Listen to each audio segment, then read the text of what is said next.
আসসালামু আলাইকুম ওরহমতুল্লাহ।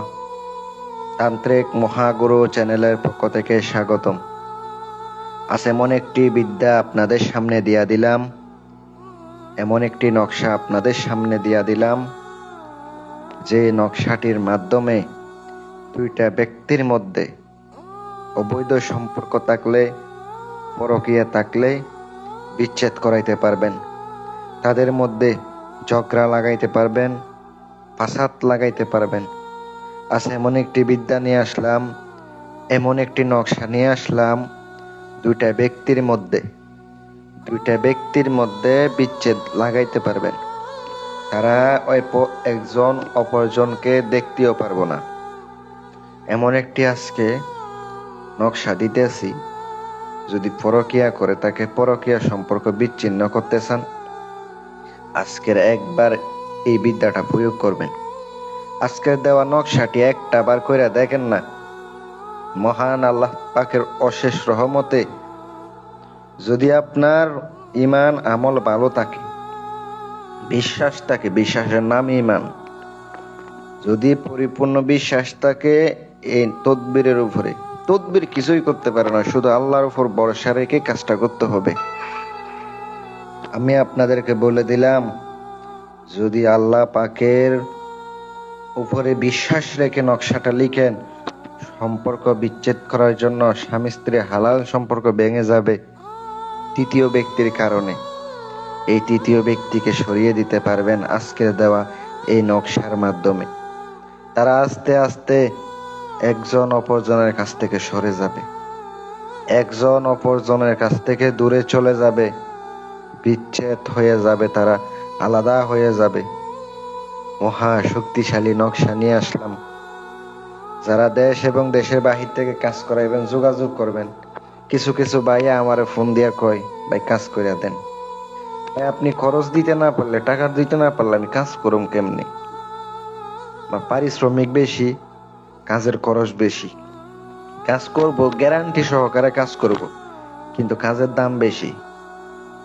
আমি সাধারণ কাজগুলা করি না। কারণ কি, ছোটখাটো কাজগুলা মালপত্র কম লাগে, ঠিক আছে, কিন্তু ওগুলা কাজ হয় না। যে কঠিন কঠিন কাজ, যেগুলাতে খরচ বেশি হয়, চালানি কাজ, ওগুলা করব। প্রত্যেকটা কাজ গ্যারান্টি সহকারে হইব। নকশাটি দেখতে পাচ্ছেন, এই নকশাটি আপনি আগে খাতায় উঠায় রাখবেন, আগে ডায়েরিতে উঠায় রাখবেন। নকশাটি কিভাবে উঠাবেন? আপনি এটা মোবাইল থেকে অনেকে দেখে দেখে আমারে বলে, ভাই মোবাইল থেকে দেখে দেখে লিখে ফেলাইছি। হবে না, আগে খাতায় উঠায় লিখবেন, খাতা থেকে তারপরে সরাসরি আপনি লিখবেন বসে। বিচ্ছেদের তাবিজ লেখার সময় কিন্তু মুখে নিম পাতা অথবা তিতা জাতীয় যে কোনো কিছু মুখে রাখতে হবে, যেন মুখটা তিতা থাকে। অবশ্যই আপনি এই নকশাটি পশ্চিম দিকে মুখ করে বসবেন। শনিবারের দিন সেতারা বাইর করবেন।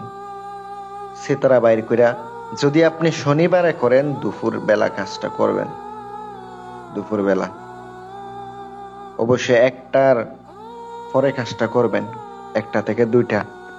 আর মঙ্গলবারে হইলে আপনাকে দুপুর বেলা কাজটা করতে হবে। আমি আপনাদেরকে বললাম, নকশাটা লিখার পরে নকশার নিচে দুইটা ব্যক্তির নাম, দুইটা ব্যক্তির মায়ের নাম, বাবার নাম লিখে নেবেন। অমুকের কন্যা অমুকের সঙ্গে অমুকের পুত্র অমুকের বিচ্ছেদ হোক, ফারাক হোক, জোদাই হোক, এটা লিখে দিবেন। নকশাটা 3টা লিখিতে হবে।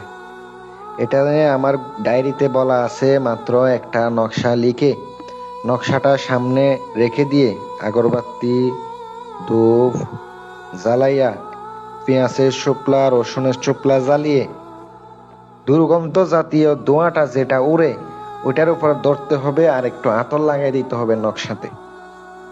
তারপরে এই নকশাটি পেঁচাইয়া লাল সুতা দিয়ে পেঁচিয়ে শক্ত কইরা পুরনো কবরের মধ্যে পুঁতে দিলে দুইজনের মধ্যে বিচ্ছেদ হয়ে যায়। কিন্তু সাবধান, পুরনো কবরের মধ্যে পুঁততে গিয়ে কিন্তু আপনার অবশ্যই একটু পুঁততে হবেন না, আধা হাত গর্ত কইরা নিঃশ্বাস বন্ধ কইরা পুঁতা দিবেন। যারা কবিরাজ ভাইরা আছেন তারা তো জানেনই কবর কিভাবে জাগ্রত করতে হয়, কবরের রুহু কিভাবে জাগ্রত করতে হয়। অবশ্যই মনে রাখবেন, জাগ্রত কইরা কাজটা করে চলে আসবেন। আমি আপনাদেরকে বলে গেলাম আমি সাইফুল কবিরাজ, এখানে বলে গেলাম তাদের মধ্যে বিচ্ছেদ হবে। যদি এই কাদিয়া না হয় তাইলে আপনি অবশ্যই চালানে কাজ করবেন। আসসালামু আলাইকুম ওয়া রাহমাতুল্লাহ।